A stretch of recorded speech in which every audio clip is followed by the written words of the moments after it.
Welcome to another Explainer. Today we're diving into something that is just absolutely incredible. We're looking at the foundational texts of Buddhist monastic law, specifically the 10 Recitations Vinaya. We're going to see how this ancient spiritual community basically built a highly sophisticated human resources department and a constitutional legal system completely from scratch. It's fascinating stuff, so let's get right into it. So here is our roadmap for this Explainer. We're going to kick things off with a tense, silent standoff, look at some really strict rules of probation, see how they dealt with expelling an impure monk, dive into what's called the Ocean of Dharma, and wrap up with their laws of self-governance. All right, part 1, the Buddha's silent standoff. Let's set the scene. We're in the ancient city of Champa. It's the 15th day of the month, which is this absolutely crucial night where the community gathers to recite the monastic code, basically the rules that hold everyone together. But things don't go according to plan. The monks are all gathered, waiting for the Buddha to recite the rules. The first watch of the night goes by. A monk stands up and pleads with the Buddha to speak. Just silence. The middle watch passes. The monk pleads a second time. Still, complete silence. Finally, the last watch of the night passes. The sun is literally starting to come up, the eastern sky is getting bright, and this monk begs for a third time. And yet, the Buddha stays completely silent. Finally, just as the sun is about to break the horizon, the Buddha speaks.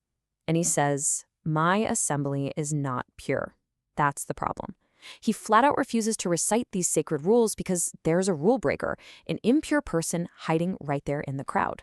So this entire massive institutional process just grinds to an absolute halt, all because of one compromised individual. Which brings us to part 2, strict rules of probation.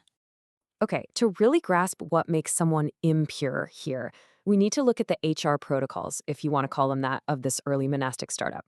Because they didn't just have rules. They had a really rigorous penal system for when those rules were broken. The text gives us 2 key concepts: parivesa, which is kind of like probation, and manatha, a strict disciplinary period. These are intense penalty periods where an offending monk is basically stripped of their normal status. And the source text we're analyzing actually details this huge controversy where a group called the Sixth Group of Monks totally flouted these probationary periods. They were walking around acting like they were fully reinstated when, in reality, they were still under penalty. And this separation of rights here is just stark. Think about it. A pure monk gets full privileges, sits according to their seniority, gets greeted with respect, the whole shebang. But a penalized monk? The rules are exhaustive. They lose all their seniority. They literally cannot share a bed or even a seat with a pure monk. They have to sit on lower seats. When they walk, they have to walk behind the pure monks. They can't even accept basic hospitalities, like having their feet washed, unless they're actually sick. Their privileges are entirely frozen until that probation is completely finished. So why does this matter? Well, it drastically affects how the group functions legally. To perform a legal act, like putting someone on probation, you needed a minimum quorum of 4 purely clean monks. To officially rehabilitate someone and wipe their record clean, you needed a massive quorum of 20 pure monks. And here's the crazy part: penalized monks absolutely did not count toward that number. No way. If you had 19 pure monks and 1 penalized monk, the whole rehabilitation process was completely invalid. The purity of that voting body had to be absolute. Moving on to part 3, expelling the impure monk. Okay, so let's jump back to that incredibly tense night at Champa. The assembly is completely stalled, dawn is breaking, and this impure monk is just sitting there hiding in the crowd. So what happens? The elder monk Maudgaliana realizes the Buddha isn't going to say a word, so he literally uses his meditative powers to scan the entire crowd. He zeroes in on the exact offender, marches right up to him, grabs him by the arm, and physically drags him out of the assembly. He kicks him out, tells him to never come back, and then he literally bars the door shut. The assembly is finally secure. Which leads us perfectly into part 4, the Ocean of Dharma. Now we're going to see how this dramatic event sparks one of the biggest organizational shifts in Buddhist history. The impure monk is finally gone, and the Buddha makes this huge announcement. He tells the assembly, "From now on, you must recite the code yourselves. I will no longer recite it for you." He explains that reciting these rules in a compromised, impure assembly is spiritually incredibly dangerous. In fact, the text casually mentions that a person's head could split into 7 pieces, which, is a pretty extreme workplace hazard. So, because of that risk, the Buddha steps back. He completely hands over absolute governance to the community. They are now a self-governing body. To help them wrap their heads around this newly self-governing Dharma, the Buddha uses these 8 beautiful metaphors, comparing his teachings to the ocean. First, Just like the ocean gets deeper gradually, the rules and teachings deepen step by step. Second, just as the ocean stays within its physical shores, monks have to stay within their ethical bounds, even if it costs them their lives. Third, it's infinitely profound. And fourth, this one's really beautiful. Just as the entire ocean has only one single taste, the taste of salt, this whole legal and spiritual framework has only one taste, the taste of liberation. And the ocean comparisons keep going. Fifth, the ocean is home to giant mythical creatures, right? Well, the Dharma houses spiritual giants, the saints and arhats. Sixth, it's filled with treasures representing mindfulness and meditation practices. But the last two are absolutely crucial for the legal side of things. Number 7, just as the ocean naturally washes dead corpses up onto the shore, this pure community has to organically cast out its rule breakers, the corpses of the community. And finally, number 8, just as massive rivers flow into the ocean and completely lose their individual names, all social castes, whether you are a Brahmin, a warrior, a merchant, or a laborer, dissolve into perfect equality once you join the order. All right, part 5, the laws of self-governance. So the poetry is beautiful, but practically speaking, how on earth does a massive, diverse organization actually enforce this kind of purity without everything descending into absolute chaos? How do you manage human beings when your divine leader won't step in to settle every single dispute?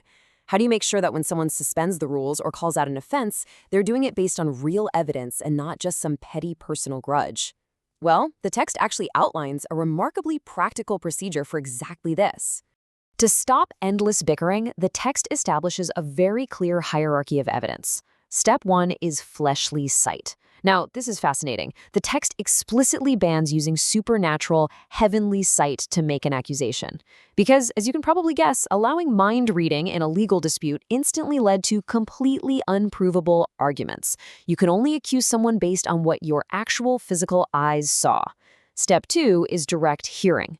If you didn't see it happen, did you hear it directly from a super reliable source or the person themselves? And step 3 is reasonable doubt. Does the available evidence logically point to a grounded suspicion? It has to follow a logical progression. Now, the texts have these exhaustive, repetitive legal lists, but it all really boils down to this. A lawful suspension of the rules to investigate somebody absolutely must have a factual root. It has to be rooted in hard evidence. If an accusation is baseless, meaning there's no visual proof, no auditory proof, and no reasonable evidentiary root, the whole action is completely invalid. It's thrown out as an unlawful suspension. It's an ingenious system designed specifically to protect members from arbitrary witch hunts. So, what kind of violations are they looking for evidence of? Basically 4 things. Breaking precepts, which are the core ethical rules. Breaking views, which means promoting radically false philosophies. Breaking livelihood, like making your living in a corrupt or dishonest way, and breaking conduct, which is violating the general respect and decorum of the order. But no matter what category it falls into, ethics or conduct, the community can only take action if they have concrete evidence. It's all about ensuring total fairness for everyone involved. When you step back and look at it, this entire sequence from the 10 recitations Vinaya shows just a brilliant evolution. We start off with a group of people completely dependent on a single divine leader to enforce their purity. But forced by the crisis of that silent night, we get to witness the birth of a resilient, self-governing institution, one that isn't bound by one man's daily micromanagement, but by procedural law and really strict evidentiary standards. And it leaves us with such a fascinating question to chew on. When we look around today at our modern democratic systems, our corporate HR departments, the way we emphasize due process, hard evidence, and equal rights for everyone regardless of their background, are we really doing anything all that differently than they did thousands of years ago in that ancient assembly? It is just wild to think that the blueprints for institutional justice have been sitting there for millennia. Thanks so much for joining me on this explainer, and definitely keep questioning the history behind the systems we use every single day. See you next time.